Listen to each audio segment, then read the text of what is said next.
گوجر خان کے عوام کے لیے وزیر اعلیٰ پنجاب مریم نواز شریف کا شاندار تحفہ، 15 جدید الیکٹرک بسوں کی فراہمی پایہ تکمیل کو پہنچ گئی۔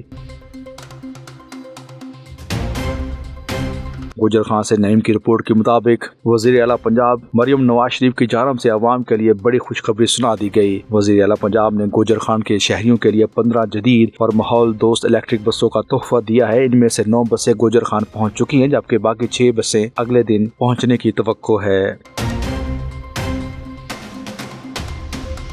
ذرائع کے مطابق ان بسوں کا مرکزی اسٹیشن ہیلیاں گوجر خان میں قائم کیا گیا ہے، جہاں سے یہ مختلف روٹس پر شہریوں کو سفری سہولت فراہم کریں گی۔ ان روٹس کی تفصیلات کے مطابق 6 بسیں گوجر خان سے راجہ بازار راولپنڈی تک، 6 بسیں گوجر خان سے پیر بدھائی تک، جبکہ 3 بسیں مسا کسوال اور اندرون شہر کے روٹس پر چلیں گی۔ اس حوالے سے مزید بتایا گیا ہے کہ وزیر اعلیٰ پنجاب نومبر کے آغاز میں گوجر خان کا خصوصی دورہ کریں گی، جہاں وہ اس جدید ٹرانسپورٹ منصوبے کا باضابطہ افتتاح اور عوام سے خطاب کریں گی۔ یہ الیکٹرک بسیں نہ صرف عوام کو آرام دہ، سستی اور جدید سفری سہولت فراہم کریں گی، بلکہ ماحولیاتی آلودگی میں کمی اور صاف اور شفاف ماحول کے فروغ میں بھی اہم کردار ادا کریں گی۔ عوامی اور سماجی حلقوں نے وزیر اعلیٰ پنجاب مریم نواز شریف کے اس اقدام کو انقلابی، عوام دوست اور قابل تحسین قرار دیتے ہوئے ان کا شکریہ ادا کیا ہے۔